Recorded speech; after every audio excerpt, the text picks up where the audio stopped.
ওই যে সামনে। আরে মার মার মার মার শট শট শট মার মার মার নয় মার। হ্যাঁ ওই যে মার। আরে নয় বাবে বাবে আর বাবে মার। আরে কি মারলি? মারা গেলি এভাবে হয় তোর জন্য। আচ্ছা বাদ দে নে কাল খা। আরে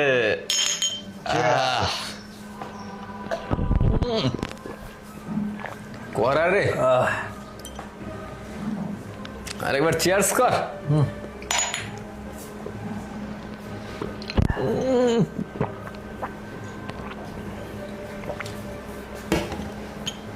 বেবি আরে কি ব্যাপার? কি দেখতেছো? তুমি কি পাগল হয়ে গেছো নাকি? পাগল হয়নি। তুমি ওর কোলে কেন বসতেছো? কেন বসছি একটু পরে বুঝতে পারবে কেন আমি কোলে একটু পরে বসছি। বসতে পারি? আমিরুল, হ্যাঁ একটু পরে সবকিছু আরে টের পেয়ে নেমুখারাম, যাবে, বুঝতে পারছি। তোকে বিশ্বাস করে আমি আমার বাড়িতে নিয়ে আসছি আর তুই কিনা শেষ পর্যন্ত আমারই গার্লফ্রেন্ডের সাথে। আমিরুল, আরে বন্ধুদের মাঝে এমনটা হয়, বুঝতে প্রিয়া, পারছি। তুমি এতদিন পরে আমার সাথে বিশ্বাসঘাতকতা করলে। হ্যাঁ আরে বুঝতে চুপ পারোনি? কর, একটু পরে টের পেয়ে যাবি সবকিছু। একটু পরে এত টের পেয়ে যাও মানে? প্রিয়া, তুমি কি হ্যাঁ। করতেছো আমার সামনে? তুমি আমিরুলের কি সাথে করতেছি মানে আমি তার তো মানে তোমার- আরো কিছু আরে করবো। পাগল নাকি?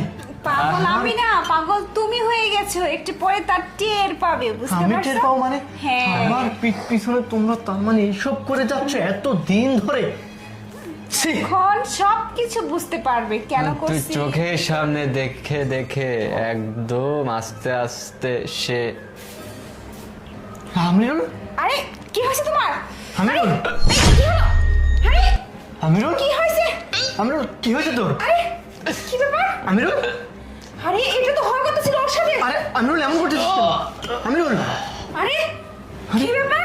ও তো অজ্ঞান হয়ে গেছে। এই, আমিরুল, এটা তো আমিরুল। হওয়ার কথা ছিল তোমার সাথে, তাহলে ওর সাথে কি করে হলো? আমার সাথে হওয়ার কথা ছিল মানে? না, আমি বলতেছি কি করে হলো। মানেটা মানে কি? কি আপনি বলতেছিস? যখন ওটার মধ্যে বিষটা মিশিয়ে দিয়েছিলেন তখন আমি বুদ্ধি করে গ্লাসটা চেঞ্জ করে দিছি আর ওই বিষ মাখা ওষুধটা ওই খেয়ে ফেলেছি। এখন কি হয়ে গেল? তুমি কি বলতেছো মানে? প্রিয়া, তার মানে তুমি আমার কোকের মধ্যে বিষ মিশিয়ে দিয়েছিলে? হ্যাঁ, ও নিজে হাতে বিষ মিশিয়েছিল যাতে তুমি খেয়ে মারা যাও, কিন্তু আমি গ্লাসটা চেঞ্জ করে দেওয়াতে ওটা ওর বয়ফ্রেন্ড খেয়ে মারা গেছে। তার মানে তুমি এতদিন যাবত আমার সাথে প্রেমের নাটক করে শেষ পর্যন্ত এরকম একটা ফাঁদ পেতেছো যাতে আমি এই ফাঁদে পা দিই, তাই না? তুমি আমার কোকের মধ্যে বিষ মিশিয়ে যাতে আমি খেয়ে মরে যাই, তাই তো আমার চোখের সামনে ও আমিরুলের কোলে বসছে। দেখছো, অন্যের জন্য গর্ত খুললে সেই গর্তে নিজেকেই পড়তে